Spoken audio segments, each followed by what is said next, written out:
चलिए नेक्स्ट है FPS system, FPS system of unit. ये सिस्टम ऑफ यूनिट, इसको ब्रिटिश सिस्टम ऑफ यूनिट भी कहते हैं, ब्रिटिश मेजरमेंट सिस्टम में है ये, ब्रिटिश मेजरमेंट सिस्टम। चूंकि हमारा देश काफी टाइम तक गुलाम था और ब्रिटिश का प्रभुत्व था, इसीलिए हमारे यहाँ जो इंजीनियरिंग जो डेवलपमेंट हुई है, इंजीनियरिंग में एफपीएस सिस्टम ही यूज होता है। क्योंकि ब्रिटिश से आए थे अधिकांश इंजीनियर हमारे यहाँ, ब्रिटेन से आए थे, तो इसीलिए उन्होंने इसी सिस्टम में अपने मेजरमेंट को एक्सप्रेस किए थे। तो ब्रिटिश सिस्टम ऑफ यूनिट, इसमें यूनिट ऑफ लेंथ, यानी लेंथ का यूनिट है foot, P stand for pound and S stand for second. यानी इस सिस्टम में फुट किसका हो गया, unit of length, unit of length foot या फीट, फुट या feet, unit of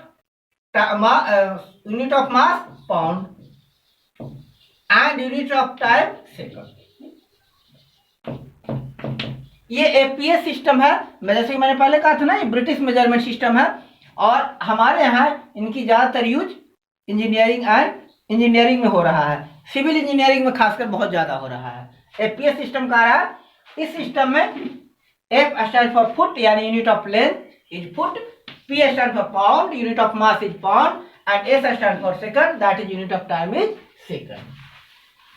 and next most important unit जिसका यूज वर्ल्ड वाइड होता है वो है international system of unit, international system,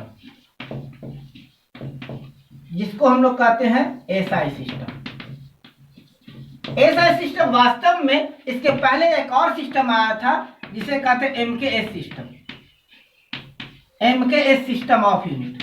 अब देखिए प्रॉब्लम्स क्या थी, तो सेंटीमीटर या ग्राम एक बहुत ही छोटी सब यूनिट थी, तो इसीलिए इस सिस्टम को एडॉप्ट उतना वाइडली एक्सेप्टेबल नहीं हुआ, चूंकि 1 सेंटीमीटर बहुत कम मेजरमेंट थी। और ब्रिटिश में जब एफपीएस आ गया, फुट आ गया, तो फुट उससे बड़ा हो गया। जैसा कि आपको पता है 1 foot is equal to 30 centimetre होता है, 30 सेंटीमीटर होता है। अब ये इसको मेजर में करने में, एक्सप्रेस करने में प्रॉब्लम बहुत ज्यादा, सेंटीमीटर मापना। आज सेंटीमीटर में कहा बहुत कम यूज होता है, कोई नहीं मापता कि हाँ ये दीवार कितने है, तब दीवार कहते हैं फुट का।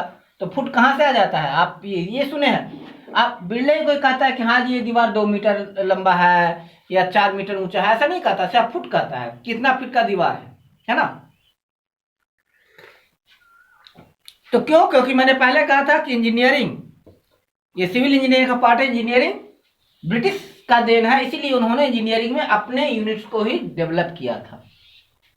इसीलिए आज भी जहां इंजीनियरिंग की बात होती है तो वहां एफपीएस सिस्टम ही आता है। अब आ गया MKS system. M stand for metre, K stand for kilogram and S stand for second. Same concept आ गया, M for metre, K for kilogram and S for second. यानी इस सिस्टम में क्या होता है, मीटर किसका यूनिट है, यूनिट ऑफ लेंथ। तो in this system of unit, unit of length is metre, unit of length is metre, unit of mass is kilogram and unit of time is second. तो ये लंबे समय तक था। बाद में इसमें एक और सिस्टम बना, मतलब जैसे जैसे जरूर समझी गई, इंजीनियरिंग में पहले था सिविल था, तो सिविल इंजीनियरिंग में इसी से काम चल रहा था, मैकेनिकल था। जब इलेक्ट्रिकल इंजीनियरिंग आ गया, तो करंट मापने की जरूरत आ गई। तो ये जो सिस्टम था एमकेएस सिस्टम, ये एमकेएस सिस्टम एमकेएसए सिस्टम में बदल गया, ठीक है ना।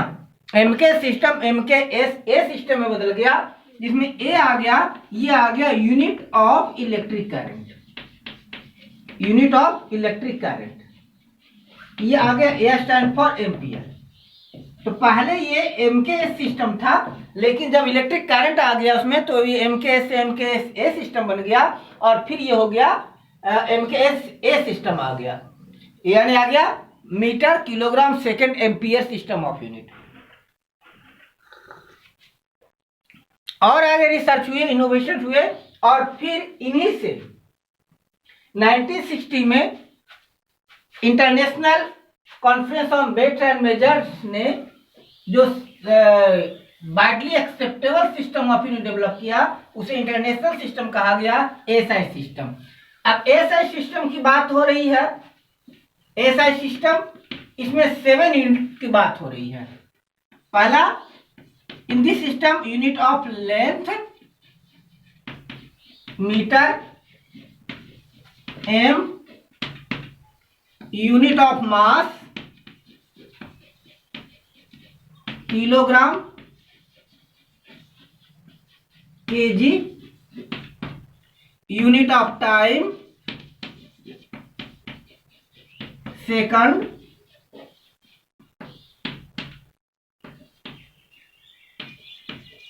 Unit of electric current ampere,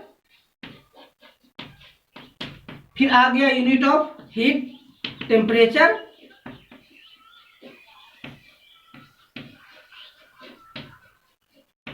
kelvin, K, unit of luminous intensity, unit of luminous intensity, candela,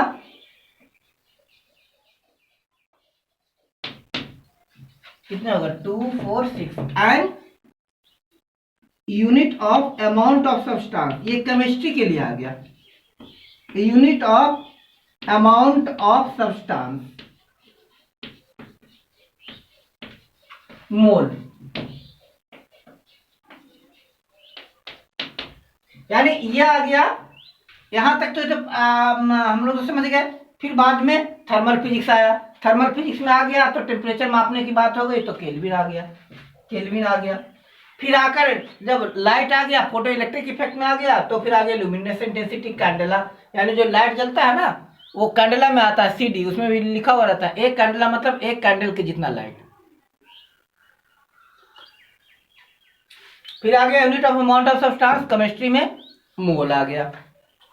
इसके अतिरिक्त आ गया unit of angle, unit of angle, ये आ गया रेडियन, रेडियन, और यूनिट ऑफ सॉलिड एंगल, ये हो गया अस्टेरेडियन।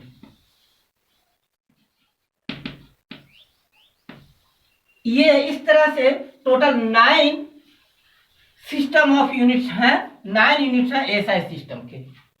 ठीक है, तो ये हम बात किए अभी तक फंडामेंटल यूनिट की।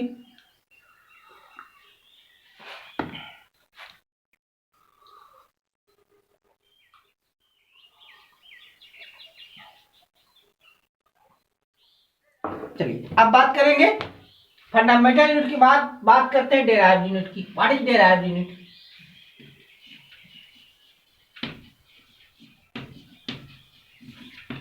डेराइव्ड यूनिट का मतलब कहता है क्या कि सारे यूनिट, ये फंडामेंटल यूनिट होगा, मतलब ये वेल डिफाइंड यूनिट है।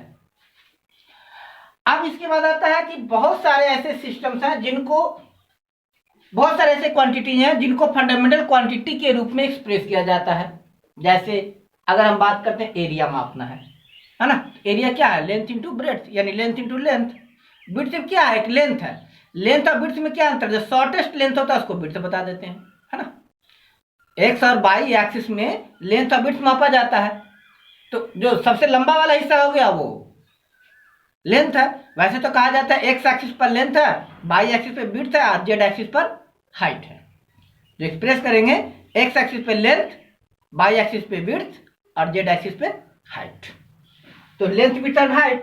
अब इसके बाद बहुत सारे ऐसे क्वांटिटी है जिनको फंडामेंटल यूनिट की सहायता से एक्सप्रेस कर सकते हैं, इसे हम डेराइव्ड यूनिट कहते हैं, या डेराइव्ड क्वांटिटी। डेराइव्ड क्वांटिटी, इसका डेफिनेशन क्या है? A quantity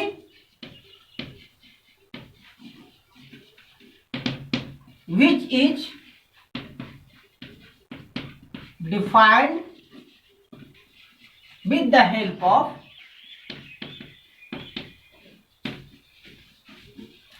fundamental unit or fundamental quantities.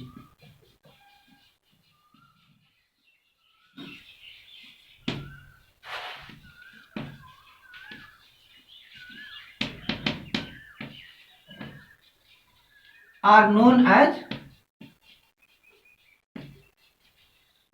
derived unit, derived quantity या derived unit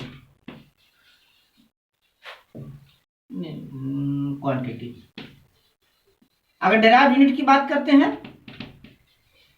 तो कहते हैं unit which is defined with the help of fundamental unit.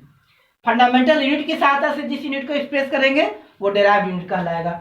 जैसे यूनिट ऑफ एरिया की बात करते हैं, एरिया, एरिया इक्वल टू क्या हो गया? लेंथ इंटू विड्थ, या विड्थ भी एक लेंथ है जैसे कि मैंने पहले कहा था, तो एल इंटू एल, लेंथ का यूनिट क्या है? मीटर, तो metre into metre, M square है ना, मीटर स्क्वायर। ये किसका यूनिट हो गया? लेंथ का, एरिया का। तो चूंकि एरिया का जो मीटर यूनिट है इसको एक्सप्रेस किए हम लेंथ के यूनिट की सहायता से, यानी एरिया की यूनिट को एक्सप्रेस करने के लिए लेंथ की यूनिट की आवश्यकता पड़ गई, इसीलिए एरिया क्या है? Derived unit. इसी तरह से कहते हैं यूनिट ऑफ वॉल्यूम, तो वॉल्यूम के लिए क्या हो गया? Length into width into height. अभी पढ़े हैं length into length into length, तो क्या हो गया? Metre into metre into metre, cubic metre, ये क्या हो गया? वॉल्यूम का यूनिट हो गया। इसलिए वॉल्यूम क्या हो गया? Derived quantity. ये कौन सी क्वांटिटी है? डेराइव्ड क्वांटिटी, क्योंकि एरिया की क्वांटिटी को हमें एक्सप्रेस करने के लिए लेंथ की क्वांटिटी या लेंथ की यूनिट की आवश्यकता पड़ गई, इसलिए कौन सा क्वांटिटी हो गया? Derived quantity, right. तो अब आपको फंडामेंटल क्वांटिटी और डेराइव्ड क्वांटिटी में या फंडामेंटल यूनिट और डेराइव्ड यूनिट में कोई कंफ्यूजन नहीं होनी चाहिए। अब यहाँ के बाद एक इससे इंपॉर्टेंट चैप्टर्स हैं, यहाँ से शायद ही कभी क्वेश्चंस आते हैं नीट पॉइंट ऑफ व्यू से भी, और इसमें हम बात कर रहे हैं जो क्वेश्चंस आते हैं बहुत ही इंटरेस्टिंग क्वेश्चंस आते हैं। रियली हमें तो बनाने में बहुत ही आनंद आता है, खासकर इनके क्वेश्चन, और आपको भी आनंद आएगा। इससे रिलेटेड एक टर्म है डायमेंशन। क्या है डायमेंशन? तो डायमेंशन इज अ नंबर और पावर, इसका डेफिनेशन है power raised on fundamental unit to express derived unit, is known as dimension. किसी डेराइव्ड यूनिट को एक्सप्रेस करने के लिए फंडामेंटल यूनिट पर जो पावर डालते हैं वही क्या कहलाता है? डायमेंशन। ठीक है, डेफिनेशन लिखते हैं कि power raised on fundamental units, fundamental units to express derived unit is known as dimension।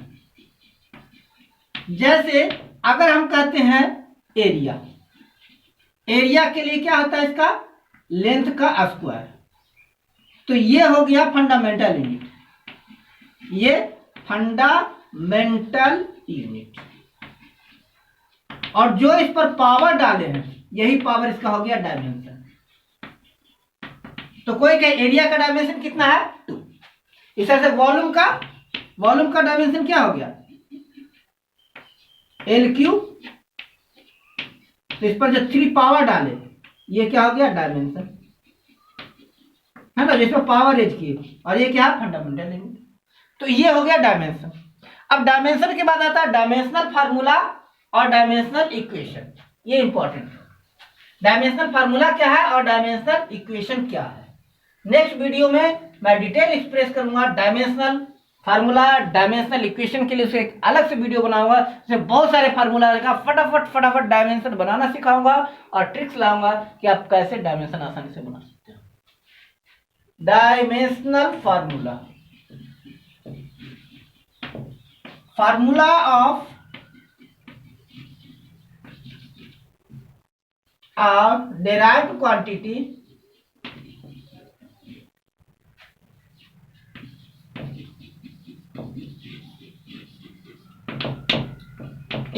which is expressed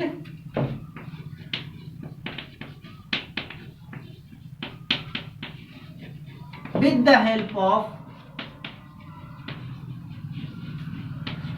power on fundamental units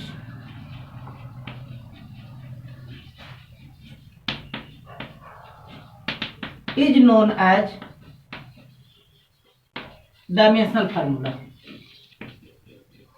बात करते हैं, अभी समझते हैं क्या है।